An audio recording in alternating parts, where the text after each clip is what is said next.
This video is brought to you by Surfshark VPN. We live in a weird world where countertops define bathrooms and kitchens. Pick the wrong type or color and the value of your home could drop drastically. Countertop trends change by the decade, but the two most popular options right now are granite and quartz. In this video, we're going to learn how they're made, how they perform, and whether one is better than the other. We're also going to discuss this insane TikTok trend that will destroy your countertops and could lead to some serious health issues. Let's start with granite countertops. Granite is an igneous rock. It is formed from the slow crystallization of magma or molten lava below the Earth's surface. It is composed of natural quartz or silica, feldspars or aluminosilicates, mica, and other organic materials. Most granite countertops come from quarries in Brazil, Italy, India, and China. The process of making a granite countertop starts with large chunks of stone. Steel wires embedded with synthetic diamond dust cut through the stone. The hardness of diamond makes it the most effective cutting material. Large quarry saws, which look like giant chainsaws, are also coated with diamond dust. Blocks of granite are transported to a factory where they are cut into thin slabs. One side of the slab is polished to reveal a unique and colorful surface. These slabs contain miniature cracks, microscopic holes, and other defects. Epoxy resin is used to fill these imperfections. With the help of software, the exact dimensions of custom countertops are overlaid on granite slabs. Diamond-coated blades or high-pressure jets of water cut the outline with the help of CNC machines. Finally, the edges of the countertops are polished with another CNC machine or with small handheld stone routers. These edges can be round, bevel, waterfall, ogee, or bullnose. Diamond wire technology, advances in machinery, and automation have drastically lowered the cost of granite countertops. It's now a quarter of the price it was in the 1960s and 1970s. It is a very durable material and has a natural beauty that is tough to replicate. Unfortunately, it is a very energy-intensive product. It can be mined in Brazil, shipped to Italy for cutting and polishing, and then shipped back to the States for final install. It crosses the Atlantic twice before it reaches your home. Another possible concern is its radon emissions. Radon is a radioactive gas found under the Earth's surface. Exposure to high levels of radon for a prolonged period of time can cause lung cancer. There is a very small likelihood that you could get radon poisoning from your countertops. Radon is more likely to seep in through cracks in your foundation. In either case, I'd recommend getting an air quality sensor like this AirThings monitor. I'll link this model in the description below. It allows you to monitor your carbon dioxide, humidity, and radon levels in your home. Now let's discuss how quartz countertops are made. Quartz or silicon dioxide is the second most abundant mineral in the Earth's crust. Pure quartz is colorless and translucent, but impurities create different colored quartz.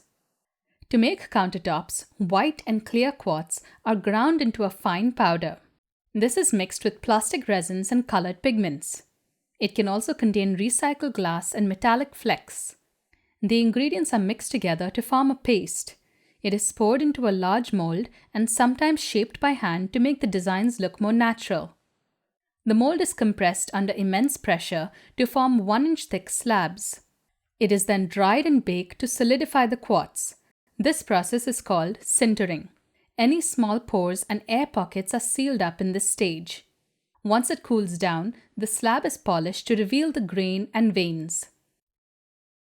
Some types of quartz edge profiles are Cascade, Mitered, Bryn, Cornice, Boulder, Basin, Piedmont, and Seacliff. This is essentially an engineered man-made product. It should not be confused with quartzite countertops, which are natural stone and more expensive. This is a fairly new product. It was invented in the 1960s and has recently become very popular because of its lighter color. Quartz countertops can be less energy intensive if they are manufactured locally. For example, Cambria is wholly manufactured in the US, and Caesarstone also has a manufacturing facility in Georgia. Now let's discuss the appearance of each. Granite is usually darker, busier, and has more pattern and color, like Ubatuba, St. Cecilia, blue pearl, and black galaxy. Some lighter colored granite are Dallas white, white ice, white Picasso, and river white. Granite is considered to be more traditional because of its patterns. Quartz countertops are usually more minimalist, lighter in color, and have uniform designs like Calacara Nuevo, White Attica, Grey Lagoon, and Oceana. Quartz is considered to be trendy and modern right now. Granite is more porous. Red wine sauces and oils can stain this material. It must be sealed regularly and cleaned often to prevent stains. You should not use any chemicals or acidic cleaners on these countertops, only soap and water. Quartz countertops are supposed to be completely sealed. They are resistant to staining and less susceptible to bacteria because there are no pores for liquids to seep into. That being said, I used to work at a company that had expensive white quartz countertops in their break room. They cost over $100 per square foot. 1 month after installation, they had coffee stains everywhere that would not come off. Next up, their finishes. Granite can be found in a variety of finishes like bush hammered, flamed, polished, shot blasted, semi-polished, and honed. Some quartz finishes are satin, matte, and high gloss. Granite is heat resistant. You can set a hot pan on this countertop and it will not scorch. Certain quartz brands are not heat resistant. They will scorch and burn if you set a hot pan on it. Before we move on to the cost of these materials, I'd like to introduce the sponsor of this portion of the video, Surfshark. Surfshark VPN or Virtual Private Network keeps your online identity safe by encrypting all the information sent between your device and the internet. A VPN swaps the real location of your device with a new one by changing your IP address. Privacy is very important to me when conducting research for my YouTube videos and when interviewing people around the world for my podcast. Using a VPN protects my personal data and lets me unblock content libraries. By simply connecting to one of over 3,200 different servers, my device will appear as from a different virtual location, allowing me to access geo-restricted content. Use the promo code Belinda to get 83% off plus 3 extra months for free. Let's head back to the video and discuss their cost. The prices of granite can depend on petroleum prices and tariffs because they are shipped from overseas. Granite's price range is $60 to over $200 per square foot. Quartz can be produced locally and can cost $80 to $140 per square foot. It is tough to compare the prices of these two because it depends on the quality of the material, the edge profile, the top finish, and the depth of the piece. The standard countertop depth is 25.5 inches. If you need a deeper custom size, it can be more expensive. Also, the increased demand for quartz has caused the price of granite to come down. Their density and weight are pretty similar.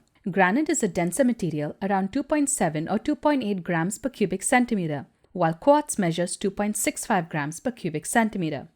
Because of this difference in density, granite is slightly heavier than quartz, although not by much. They are both obviously very heavy and can add significant weight to your cabinets and your floor slab. Their hardness and scratch resistance are also similar. This is measured by the Mohs hardness scale. The lower the number, the softer the material is. Granite sits at around 6, while quartz is 7, but neither of these are scratch-proof. With either of these materials, it is recommended to use a cutting board for chopping. Don't cut directly on your countertop since it could scratch. Neither of these products are DIY friendly. You need special tools to create the slabs and fabricate them. They are also very heavy and can't be installed by a single person. As we discussed earlier, the manufacturing of granite countertops can be energy intensive. Quartz can use recycled materials and can be manufactured locally, so it is considered to be more eco-friendly. Both of these products will last you a lifetime if you take care of them and don't give in to changing design trends and planned obsolescence. Designers on TV shows and influencers on social media will tell you that your beautiful granite countertops are dated and out of style. You must get rid of them and replace them with white quartz countertops. If you can't afford new countertops, they tell you to paint your countertops with toxic, harsh chemicals like epoxy. Before and after videos of fake quartz countertops are widely shared and praised.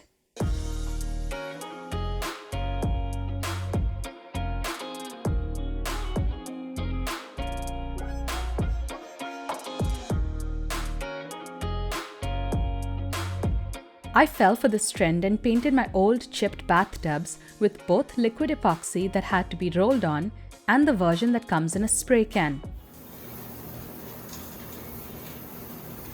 It was a nightmarish experience.